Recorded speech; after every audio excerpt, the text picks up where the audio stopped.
नमस्ते। मेरा नाम श्याम सुंदर पालीवाल है। मैं राजसमंद के एक छोटे से गांव पिपलांत्री में रहता हूं और वहां पर मैं बेटी, पानी, पेड़, गोचर भूमि और इसके माध्यम से लोगों को रोजगार देने का काम करता हूं। आप सब जानते होंगे, आप पढ़े लिखे हैं, आप सोशल मीडिया और अखबार पढ़ते हैं। एक ऐसा गांव है जहां पर जन्म लेने वाली हर बेटी के नाम पर उस गांव के लोग खुशियां मनाते हैं और 111 पौधे लगाते हैं। मैं उस गांव का रहने वाला हूं और मैं मेरे बारे में बता दूं, मैं छोटा था, 6 साल का था, तब मेरी मां मर गई। बहुत परेशानी में हम लोगों ने जीवन यापन किया। मेरे बड़े भाई साहब या मेरे परिवार के लोग कहीं अलग धंधा करते थे तो वहां चले गए। वहां जाने के बाद उन लोगों ने गोबर का टोपला सिर पर रख दिया कि यही बेटा अपना धंधा और ये काम करना है। फिर सोचा कि नहीं, ये मेरी मंजिल नहीं हो सकती है, मुझे देश के लिए, मेरे परिवार के लिए कुछ करना है। और मैं वापस मेरे गांव आ गया और संघर्ष करना शुरू किया। और संघर्ष करते करते मैं मेरे गांव का सरपंच बना। और सरपंच बनने के बाद मैंने कोशिश की कि मैं धरती माता की सेवा करूं। मेरे एरिया में इतने बड़े स्तर पर माइनिंग होती है जिसका नाम Guinness book of world record में दर्ज है। और माइनिंग से कितना बड़ा नुकसान हो सकता है इसका अंदाजा आप लगा सकते हो। जहां धरती माता का सीना चीरा जाता हो, वहां मलबे के पहाड़ खड़े होते हो, प्रदूषण होता हो, लोग ढंग से श्वास नहीं ले सकते हो, उस एरिया में पक्षी नजर नहीं आता हो, उस एरिया में हम लोगों ने आज तक गांव की गरीब महिलाएं, विकलांग, विधवा, कमजोर लोगों ने वहां पर 3 लाख पौधे लगाए। और आज मेरे गांव में इतने पक्षी आते हैं कि देखने के लिए 200 लोग रोज आते हैं। देश का ऐसा कोई अखबार या कोई न्यूज चैनल नहीं होगा जिसने हमारे गांव के बारे में नहीं छापा। मैंने नहीं किया, मेरे गांव के लोगों ने किया। मैं ये मानता हूं कि आप रास्ता ढूंढ लेंगे, काम कर लेंगे, पर गांव की गरीब, विधवा हो चुकी महिला, विकलांग, मानसिक रूप से कमजोर बच्चे, उनको भी इस दुनिया में जीने का उतना ही हक है जितना हमें है। मेरे गांव का तीतर, मोर, खरगोश, पैंथर, बंदर, चूहा, गिलेरी, कोयल, उसका भी उतना ही हक है जितना मेरा है। क्योंकि मुझे इंसान कुदरत ने दिमाग दिया है, जबान दी है, उसको बोलने का उसको दिमाग नहीं दिया। इसलिए ऐसा नहीं हो कि मैं उसको मार कर खा जाऊं या उसके हक को भी खा जाऊं। इस काम को रोकने का काम मेरे गांव के लोगों ने, हम लोगों ने किया। और उस गांव का नाम आप यूट्यूब, फेसबुक, गूगल या अन्य जो भी व्यवस्था है उससे देखिए, पिपलांत्री। कई सैकड़ों उस पर डॉक्यूमेंट्रियां बनी है और उसको देखने के लिए दुनिया भर के लोग वहां आते हैं। कई फिल्में उस पर बनी हैं, कई मैगजीन उस पर लिखे गए हैं। 7वीं और 8वीं कक्षा के राजस्थान के पाठ्यक्रम में उसका नाम आया है, उसको बच्चे पढ़ रहे हैं। डेनमार्क की सरकार प्राइमरी एजुकेशन में उसको पढ़ा रही है। अर्जेंटीना के एक दल आया हुआ है जो मेरे गांव के कामों पर एक फिल्म बना रहा है। उस फिल्म का नाम है ट्री सिस्टर, पेड़ों की बहनें। इस तरह के काम उस गांव में हो रहे हैं। मैं खुश नसीब हूं और गौरवान्वित महसूस करता हूं कि मैं उस गांव का रहने वाला हूं। बेटी, पानी, पेड़, गोचर भूमि और वन्य जीवों के लिए काम करने वाला नाम है पिपलांत्री। मेरे गांव में जितनी भी बेटियां पैदा होती है, गांव वाले लोग खुशियां मनाते हैं और उस बेटी के नाम पर पौधे लगाते हैं। गांव के लोग चंदा इकट्ठा करते हैं कि ये गरीब परिवार की बेटी है, उस बेटी के कुछ ना कुछ आज हम एफडी करवा दें। 21,000 रुपये गांव वाले इकट्ठा करते हैं, 10,000 रुपये उसके परिवार से लेते हैं और वो 31,000 रुपये की एफडी करवाते हैं और एक एफिडेविट लेते हैं कि मेरे परिवार में कोई भी व्यक्ति भ्रूण हत्या नहीं करेगा। मेरी बेटी के जन्मदिन पर लगाए गए 111 पौधे, 111 पौधे, मेरी बेटी का पालन पोषण इन दोनों का समान रूप से करूंगा। मैं इसको शिक्षा से वंचित नहीं रखूंगा, मैं इसका बाल विवाह नहीं करूंगा। यह पौधे एवं मेरी बेटी जब बालिग होगी तभी ये पौधे पेड़ बनेंगे और मेरी गांव की संपत्ति होगी, इस पर मेरा अधिकार नहीं होगा। और इन सबको देखकर दुनिया भर के लोग वहां आते हैं। अभी यूनियन बैंक ऑफ इंडिया ने मेरे गांव के 300 बच्चों को गोद लिया है और 60 लाख रुपए दिए। ये एक गांव में हो रहा है। आप समझ सकते हैं गांव की व्यवस्थाएं क्या है। राजस्थान के 9,800 ग्राम पंचायतें हैं। गांव में जाते ही हमें ये लगता है कि पानी नहीं होगा, पीने का पानी साफ नहीं होगा, गांव में गंदगी होगी, गांव में कचरा होगा।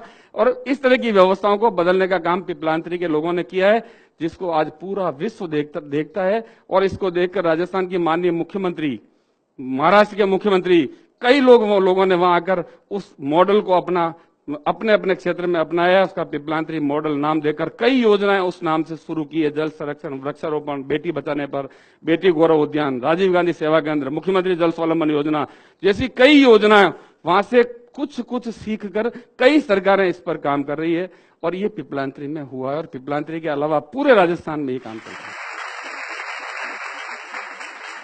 आज हम किसी व्यक्ति से उधार लेते हैं, आप कल्पना कीजिए कोई भी वित्तीय व्यवस्था, कोई बैंक, कोई साहूकार हमें उधार पैसा देता है, लोन देता है, तो वो छोड़ता है क्या? हमें कभी नहीं छोड़ता है। हमारे बच्चों को उसकी भरपाई करनी पड़ती है। तो इस धरती से हम कब तक लेते रहेंगे? कितने ट्यूबवेल खोदते रहेंगे? कितना खून इसका चूसेंगे? कितने पेड़ काटेंगे? अभी दिल्ली में मैंने देखा नहीं पर सुना है, दिल्ली के उप मुख्यमंत्री मनीष सिसोदिया मेरे गांव में 7 दिन देकर एक डॉक्यूमेंट्री बनाकर गए, स्वराज इन पिपलांतरी।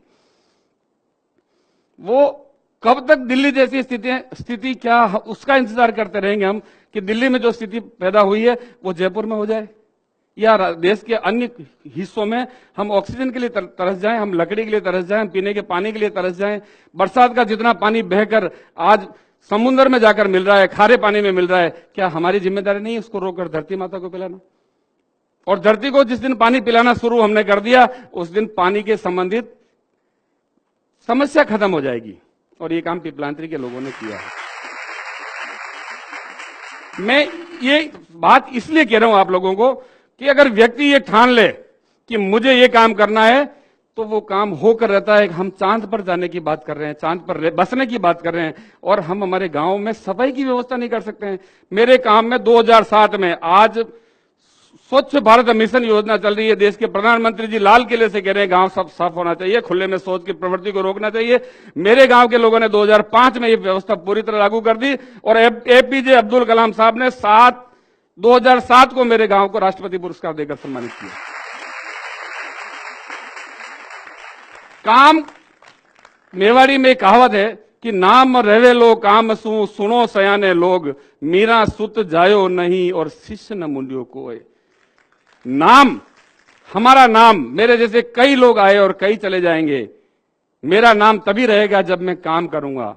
मीराबाई का नाम आज भी हमारे, मीराबाई का कोई संतान नहीं थी और कोई शिष्य नहीं था। महाराणा प्रताप की संतान को कोई नहीं जानता है, महाराणा प्रताप के कामों को सब लोग जानते हैं। इसलिए हम अपने आप को साबित करें। मैंने जैसे ही गांव का सरपंच बना सबसे पहला नारा दिया था मैंने खुद ही को कर बुलंद इतना कि खुदा खुद तुझसे पूछे तेरी रजा क्या है। और वही हुआ। मेरे गांव का कोई भी व्यक्ति किसी भी मंत्रालय में, किसी भी मंत्री के पास, किसी जनप्रतिनिधि के पास, अधिकारी के पास नहीं गया कि मुझे ये चाहिए। सभी अधिकारी जनप्रतिनिधियों ने आकर बताया कि आपके गांव में क्या व्यवस्था है, स्कूल नहीं है। एक आदेश में मेरे गांव के सरपंच की चेयर पर बैठकर वहां के राजस्थान के शिक्षा मंत्री ने सभी स्कूलों को कन्वर्ट कर दिए, आंगनबाड़ियां खोल दी, वाटर सप्लाई की स्कीमें कर दी, सड़कें बना दी। जितना पैसा चाहिए था उतना पैसा सरकार ने लाकर दे दिया। आपको अपने आप को साबित करना पड़ेगा कि मैं ईमानदार हूं और काम के प्रति ईमानदार हूं। ईमानदारी 2 तरह की है, एक तो ईमानदार हूं और एक काम के प्रति ईमानदार हूं। आज का काम आज ही करूंगा, आज का काम कल पर नहीं छोड़ूंगा, तब जाकर देश का भला हो सकता है। 1.25 अरब की जनसंख्या है हिंदुस्तान की। अगर एक व्यक्ति एक पेड़ भी रोज हर साल लगा देवे तो 1.25 अरब पेड़ लगेंगे, समस्या जड़ से खत्म हो सकती है। क्या हम में ये जज्बा नहीं है? हम ये जज्बा लोगों में पैदा नहीं कर सकते? और ये काम आप लोग कर सकते हो और आपको करना पड़ेगा। एक गांव की विकलांग, विधवा, कमजोर महिला कर सकती है तो आप क्यों नहीं कर सकते हो? ये काम करना पड़ेगा। कोई कलम चलाकर करे, कोई झाड़ू उठाकर करे, कोई किसी गलत चीज का विरोध करके करे, पर करना पड़ेगा आप लोगों को। तब जाकर हमारा समय निकल गया, 50 साल की उम्र हो गई, पता नहीं कब चले जाएंगे, पर क्योंकि इस दुनिया को आपको जीना है इसलिए आपको करना पड़ेगा ये काम। ये धरती है, अगर आप चाहो तो इसको स्वर्ग के रूप में भोग लो, चाहो तो नरक करके भोग लो इसको। यही स्वर्ग है और यही नरक है। आप अगर इसको एंजॉय करोगे, मस्ती से जियोगे, अपने बच्चों के लिए कुछ करोगे तो आपके लिए स्वर्ग हो जाएगा ये। और दिन भर रोते रहोगे कुछ भी नहीं है, मुझे ये नहीं मिला, मुझे ये नहीं मिला, मैं ये नहीं कर सकता, मेरे देश का नेता भ्रष्ट है, वो भ्रष्ट है, वो भ्रष्ट है। ये धरती आपका नरक है। स्वर्ग और नरक दोनों यही है। आप किस तरह से जीते हो ये आप पर निर्भर करता है। और ये काम कम से कम मेरे गांव के लोगों ने, मेरे गांव की मातृशक्ति ने किया है, मेरे गांव की गरीब महिलाओं ने किया है। आप आकर देखिए उस गांव में किस तरह से गरीब लोगों ने काम किया है। पूरे विश्व के सामने एक उदाहरण है वो। और वो हिंदुस्तान के लोगों ने किया, आपके लोगों ने किया है, आप ही लोगों ने किया, मैंने किया, मेरी मां ने किया, मेरे गांव की बहनों ने किया, मेरी भाभीओं ने किया है। हम नहीं कर सकते? करना चाहिए और करना पड़ेगा। मैं ज्यादा कुछ कहना नहीं चाहता हूं। बहुत सारे हमारे कार्यक्रम है। मुझे तो धन्यवाद देता हूं मैं जोश टॉक की टीम को कि आप लोगों के दर्शन करने का, आप लोगों को बात करने का जो मुझे मौका दिया है, और आप लोगों के माध्यम से पूरे हिंदुस्तान में एक मैसेज देने का काम मेरे माध्यम से, आपके माध्यम से हो, इसके लिए मुझे यहां बुलाया। बहुत बहुत धन्यवाद। जय भारत, जय हिंद। इस वीडियो के बारे में अपनी राय नीचे कमेंट सेक्शन में हमें बताएं और अपने दोस्तों के साथ ये वीडियो शेयर करना ना भूलें।